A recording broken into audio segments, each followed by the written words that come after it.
Tonight it's my pleasure to introduce our speaker, Brother Howard Norton. Dr. Norton is the director of the Church and Family Institute at Harding University. He was born in Fort Worth, Texas, and from there he went everywhere preaching the Word. His wife, Jane, is not with him this week, but we got to meet her before. They have 3 children and 8 grandchildren. For 15 years he was the editor of the Christian Chronicle, the largest publication among the churches of Christ, and he is currently the editor of the Church and Family magazine, and there's a complimentary copy for you on this shelf out here in the foyer. He works with the Pan American Lectureship, the Pan European Lectureship. He directs the Harding Bible Lectureship. He's an elder of the church in Searcy, Arkansas at College Street. He is the interim minister of the church at Pleasant Valley in Little Rock, Arkansas.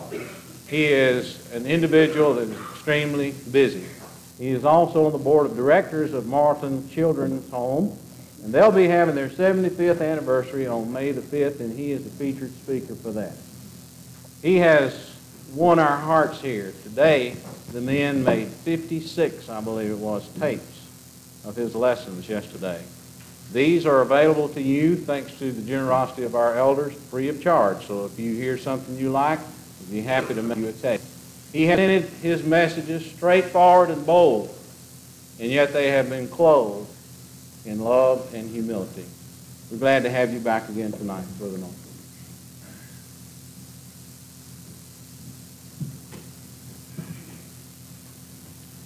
Good evening.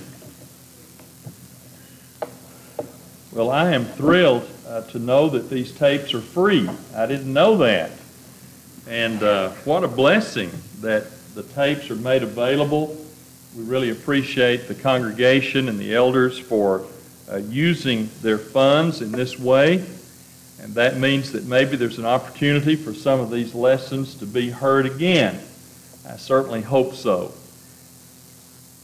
Don told me that we have about 30 visitors here this evening, and that is remarkable.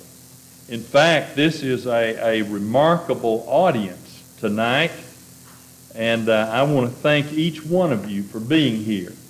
I don't even know if I have a right to thank you for being here, but I do appreciate it, because Monday night is not an easy night for people to come to another service, and you are here. And we deeply appreciate the fact that you are here, and we're grateful for the interest that you have in the Word of God. This has been a wonderful day. Don and I had lunch today with Clotilde Johnson and Myrtle Mitchner and James McSwain, and I'll tell you, that was good.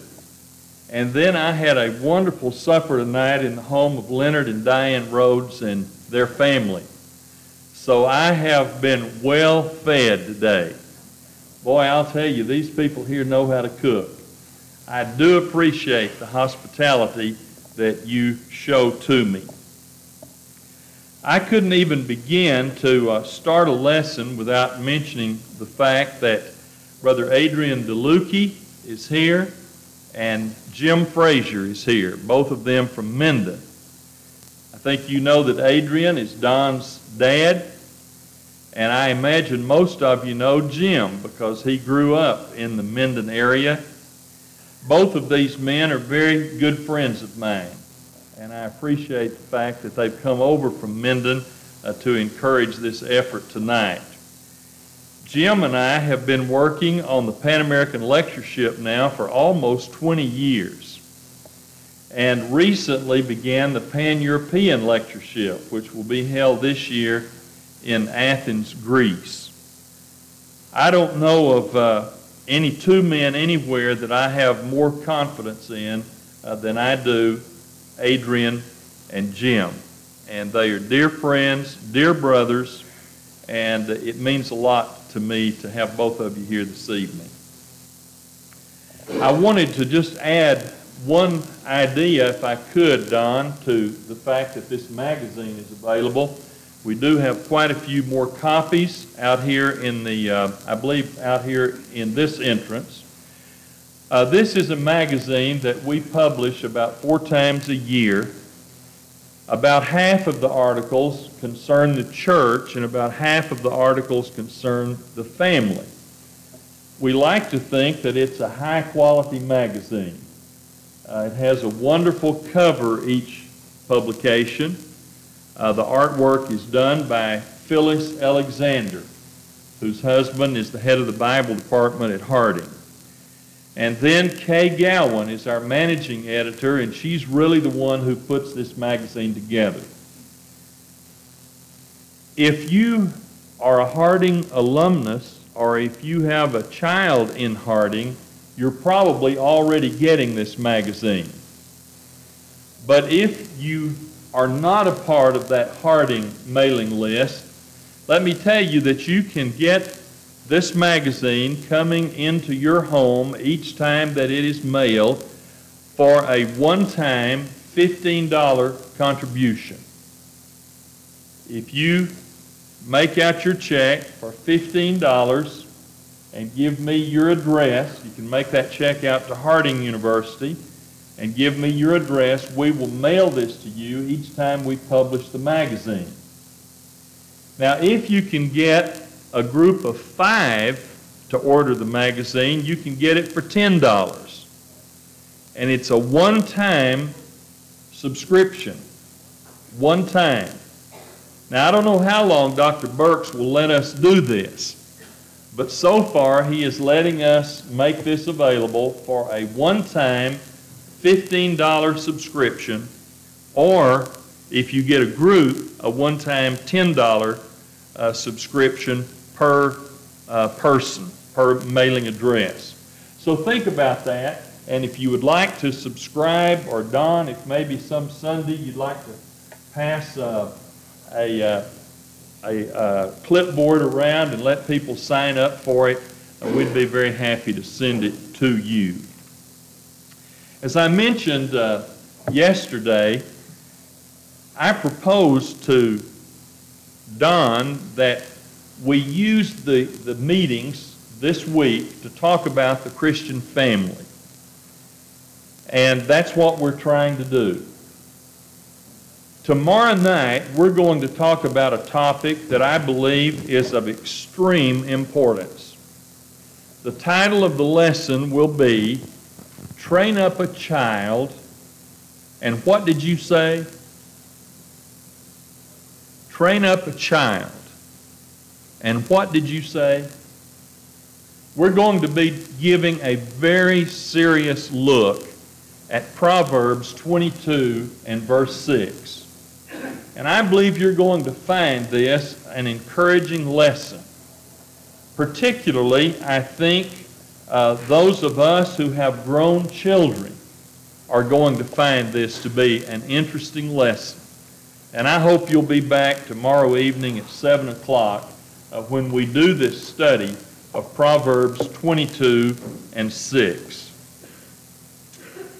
If you would, open your Bibles in Genesis, the 18th chapter, and verse 19. I'd like to begin our study with the reading of this verse. You remember that God chose Abraham to be the father of the Jewish people, and then eventually to be the father of the faithful, which includes those of us who are Christians.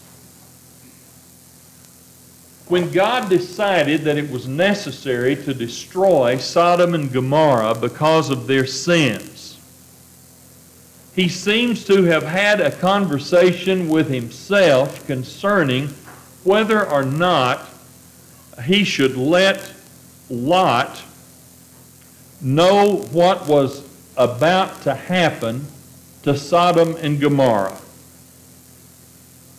In verse 17, the Scriptures say, "The Lord said, Shall I hide from Abraham what I am about to do? Since Abraham will surely become a great and mighty nation, and in him all the nations of the earth will be blessed."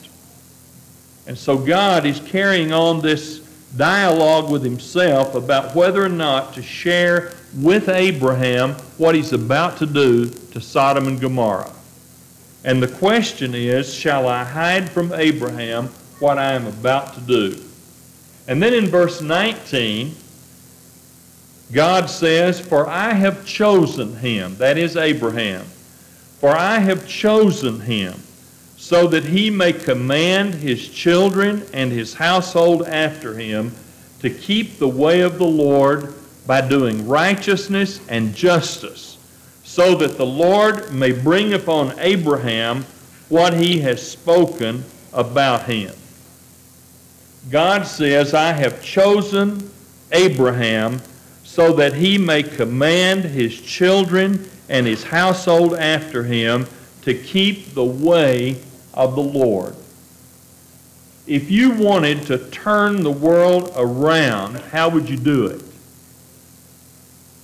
Well, you see, God is wanting to turn the world around here in Genesis chapter 18. The reason that he called Abraham to leave Ur of the Chaldeans was because God wanted to turn the world around. The world had been in a tailspin since Adam and Eve sinned in the Garden of Eden. And God wanted to change the direction of the world. And to do it, he chose Abraham. And he chose Abraham for the specific purpose of teaching his family the way of the Lord. I guess all of us would like to feel like that during our lifetimes we did something to turn the world around, to make it a better place. And there are some people who go into politics to do that. Some people become missionaries to do that. Some people become preachers to do that. Some people become authors in order to do that. Some people make films in order to do that. But when God wanted to change the world, he chose a man who had the responsibility of teaching his family the way of the Lord. And so the family is tremendously important. And when God wanted to change the world, he planned to start that change out through one man teaching his family how to live. And so I would like for us to keep that thought in the background of what we're going to say tonight as we talk about secrets of strong families. That's the topic. Secrets of strong families. I want to introduce you tonight to two books. And the third book you know, and that is the Bible. The first book that I want to introduce you to is a book called Secrets of Strong Families. This book was published in 1985. And it created such a stir, or that is the research that this book was built off of, created such a stir that it received national and international attention. I believe that it was in Parade magazine, if I'm not mistaken, where I read a review of this book. The book is written by Nick Stenay and John Dufresne. I don't know John Dufresne, and I really don't know Nick Stenay, but I know him by reputation, and he's our brother in Christ. Perhaps John Dufresne is. I don't know about that. But Nick Stenay is. These men have conducted the most extensive research that has ever been done into what it is that makes families strong. At the time this book was written, they had either surveyed or interviewed 3,000 strong families. Since this book was written, that research has increased to 14,000 strong families. And just a little while ago, in 1999, Nick Stenay and his wife and Brother Joe Beam and his wife wrote this book entitled Fantastic Families, published right here in West Monroe by Howard Publishing. Fantastic Families. This book is a book that identifies the 6 characteristics of strong families. And this book is the book which emphasizes what to do in order to build a strong family. And so we're going to be focusing our attention tonight on what both of these books say, and we're going to be looking to the Scriptures to confirm or deny what these books say are the secrets of strong families. Now, these people have defined the word family in a very interesting way. And I want to make this point because I think it's an important point. Our tendency is to think of a strong family as just being a traditional nuclear family, a father, a mother, and the children. These people define family in broader terms. They say it is possible for children reared by grandparents to grow up in a strong family. That's encouraging because there are a lot of grandparents today who have the responsibility of rearing their grandchildren. Just a little while ago, I heard of a great-grandmother who has the responsibility of rearing her great-grandchild. It is possible for a good grandmother who has the responsibility of rearing grandchildren to create a strong family. Sometimes we have a situation where a wife leaves a husband or a husband leaves a wife, or we have a situation maybe where one of the spouses dies and the other spouse, the surviving spouse, is left with the responsibility of rearing the children. These authors would say it is possible for a one-parent family to be a strong family. And I think that's a very, very interesting point. They describe a strong family in these terms. A good family is made up of people who love and care for each other always and regardless. A good family is made up of people who love and care for each other always and regardless. And so tonight, as we talk about strong families, we want to hold out the hope even to a mother who is rearing children by herself, or to a father who is rearing children by himself, or perhaps to grandparents who are rearing grandchildren. We want to hold out the hope that it is possible for you to have a strong family. Now, these authors studied 14,000 families that fit this description. And they came up with 6 characteristics that all of these strong families share. I want to give you those 6 characteristics and define them briefly. And then I want us to go back and look at each one of those characteristics and see what we can do to build strong families that we ourselves are responsible for. Here are the 6 qualities of strong families. Number 1, they have commitment. Everybody in that family, mother, father, brother, sister, the children, are all dedicated to each other's welfare, to each other's happiness, and to the unity of that family. Commitment.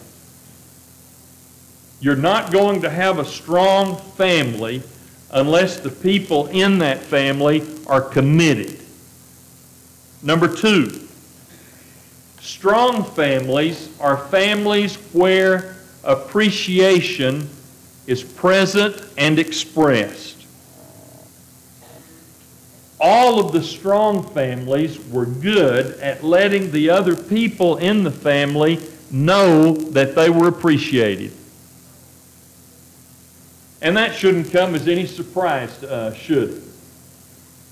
In a strong family, the children know that their father appreciates their mother, not only because of the example that he gives, but because of the way he conducts himself. The other night, I heard a young woman tell about the time that her father gathered all of the children together in the living room, knelt down in front of their mother, his wife, took her hand, and on his knees told his wife, the children's mother, how much he loved her and how much he appreciated her and how grateful he was for her. Now, the young lady who told this story last Wednesday night is now grown and has children of her own, but she said, I will never forget what I saw and heard my father do that night. In a strong family, there is appreciation. Number 3, all of the strong families were good at communicating with each other. Strong families know how to communicate with each other, and the authors say it was obvious that they spent a lot of time doing that. They talked to each other. They actually spent time during the day, during the week, conversing with each other. Number 4, the strong families spent time together. You know, just not long ago, one of the things that we were reading so often in magazine articles and things we were hearing on television were indicating that the amount of time people spent together was not as important as the quality of the time they spent together. And you may remember that there was a great deal of talk about the fact that so many children were being reared who, when they came home from school, had nobody there to take care of them. Daddy was working, mother was working. When Daddy came in, if he came in, he was worn out. When Mother came in, she was worn out. But you would hear sometimes somebody say, but we try to have some quality time every day. And the idea was that maybe 10 minutes of quality time or 15 minutes of quality time was worth more than being with those children, let's say conversing with them a few hours a day. These authors say quality time is important in large quantities. All right? Quality time is important in large quantities. Number 5, these authors found out that strong families have the quality about them of spiritual wellness. The strong families believe that there is something bigger than they themselves, and something bigger than the family itself. Now, these authors make it a point to say that not everybody they interviewed was a Christian. And so this book is not a book on evangelism. Although there are wonderful, wonderful Christian truths throughout this book and throughout this one.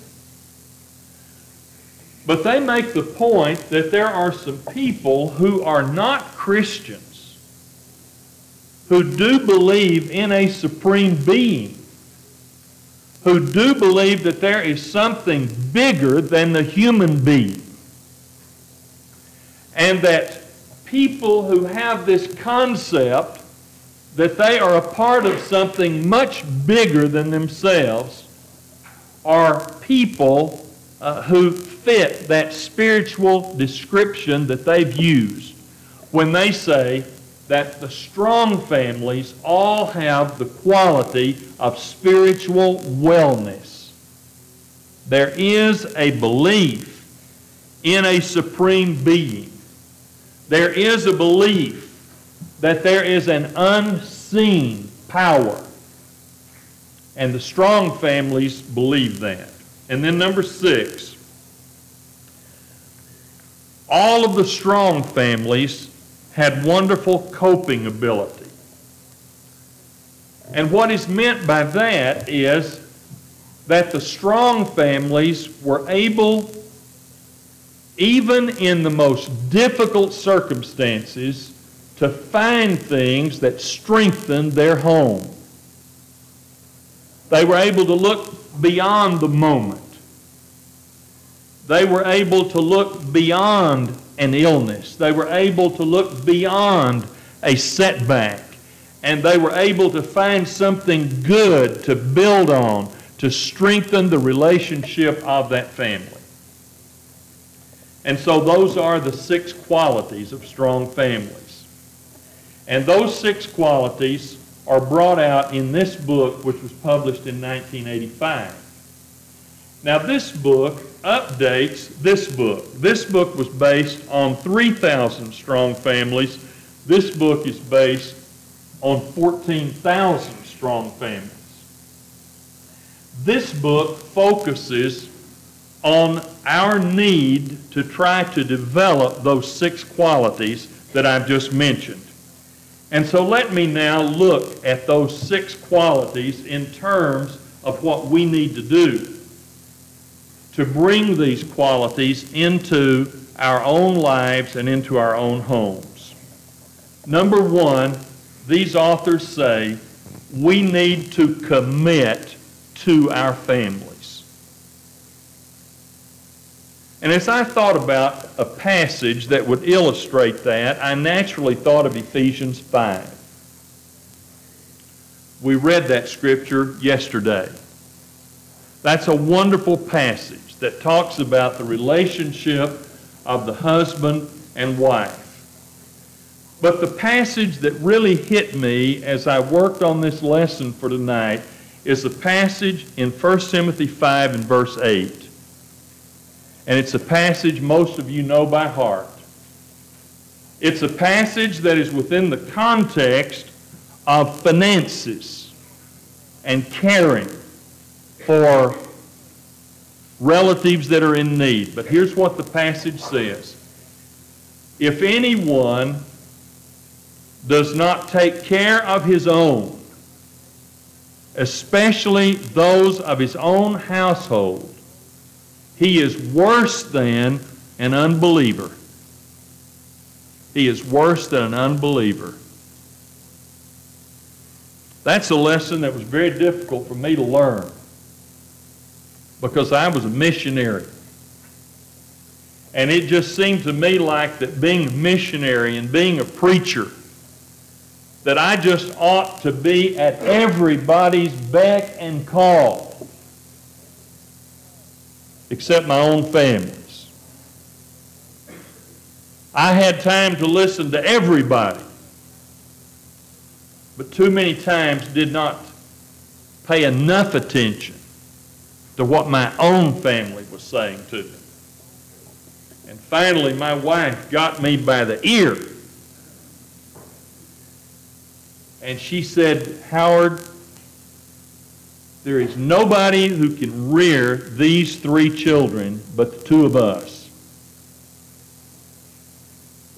And you can do all of these great things as a preacher and as a missionary. But nobody is going to listen to you if you don't do a good job with your own children. Let's do a good job with your own children, our own children. And then when they leave home, you can travel as much as you need to." My wife told me the truth. Paul said if a man does not take care of his own, especially his own household, he's worse than an unbeliever. The King James Version said he is worse than an infidel. Let me illustrate that. We have a wonderful preacher at the college church in Searcy, Brother Bruce McClarty.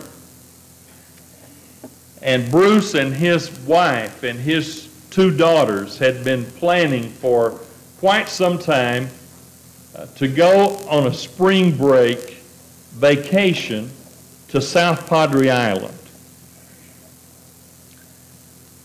Almost as they were getting ready to leave Searcy to go on that trip, Brother F.W. Maddox died. Some of you have heard of F.W. Maddox. He's something of a legend in Searcy. Founding president of Lubbock Christian University. Wonderful man. Died at the age of 91. A member of the congregation where Bruce McClarty preaches. One of the original elders of that congregation. And he died almost as Bruce and his family were ready to leave town. And Bruce went on the vacation. And he told me, he said, "I hated so badly to miss that funeral. But," he said, "I knew what my wife needed and I knew what my daughters needed, and I had to go." Sometimes that's what family requires. That's what commitment involves. There might be another time when he would not need to do that, but on this occasion, he needed to put his family first. And that's what these authors are saying strong families do. Number 2, strong families express appreciation and affection. And because of that, that's what we need to do within our families. We need to let our families know that we appreciate them. We need to let our wives know that we appreciate their many sacrifices. I guess that I would survive if I were to lose my wife. I guess I would. I don't see how I could, because she does so much for me.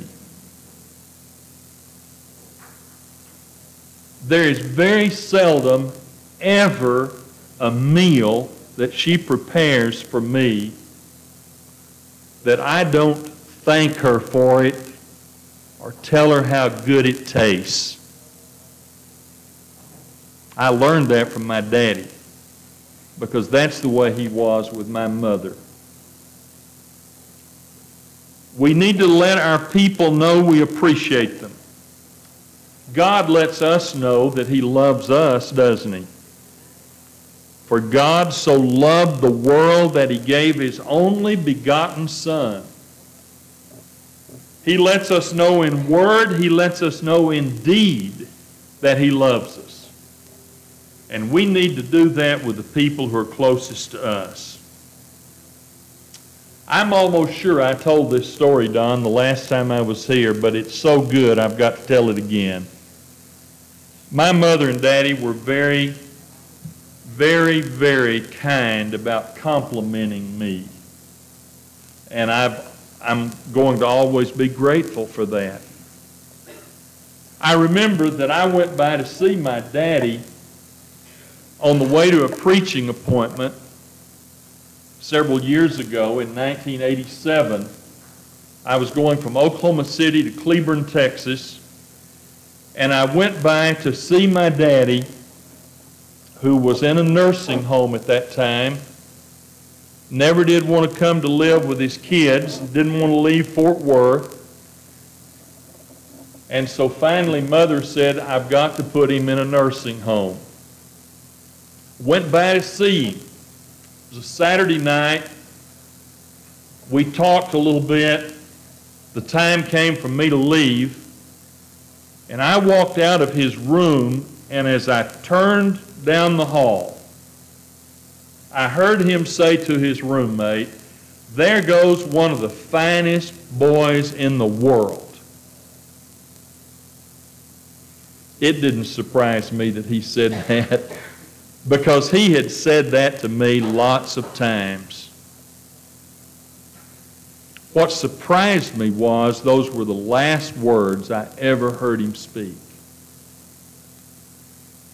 And that is the last memory I have of my father, saying about me, there goes one of the finest boys in this world. Number 3, we need to share positive communication with each other.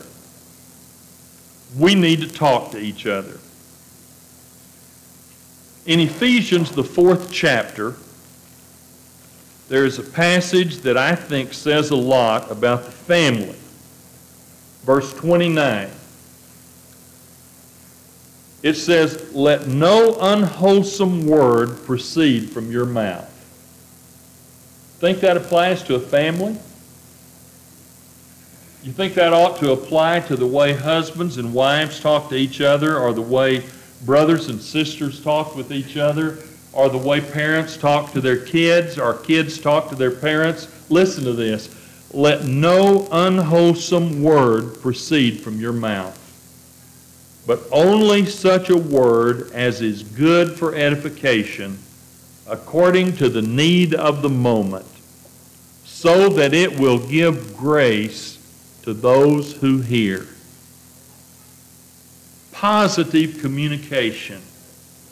We need that in order to have strong families. There is such a temptation for us to put each other down, to be unkind to each other, to be unthoughtful to each other, or just simply not to talk at all. Several years ago, I bought a book by James Dobson entitled, What All Wives Wish Their Husbands Knew About Women. Have any of you ever seen that book? What All Wives Wish Their Husbands Knew About Women. I thought that was an interesting title.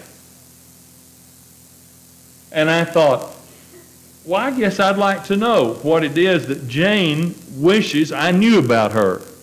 So I bought that book. When I walked in with that book, my wife nearly passed out. She was so glad just to see that I had that book in my hand. And I read every word of that book. One of the best books I ever read for helping me in my relationship with my wife. One of the things I learned in that book is that women long for their husbands to talk to them. That's what all wives wish their husbands knew about women. They love for their husbands to talk to them. And Dobson pointed out in that book that they're not just interested necessarily in talking about the very big and important things that men think about, but they are interested in just hearing their husband talk about his day. And I said to myself, I'm going to try that out. So on this particular day, I said to myself, I'm going to remember everything I do today from the time I walk out of the house. And when I come home tonight at supper, as we're eating, without any fanfare, I'm just going to start talking about my day. I'm going to just tell the details of this boring day. And I did. I started out with the most insignificant things. In fact, about everything I said about that day was insignificant. It was a pretty insignificant day. But did you know my wife hung on every word? She hung on every word. She was interested in my day. And it did me so much good to talk about my day that that's now pretty much a routine we have about our days. Supper time is when we talk about what happened through the day. Now, I don't go over every detail every day, but I do try to keep her informed on things that are happening in my life. And she does that for me. If we want strong families, we need to share positive communication.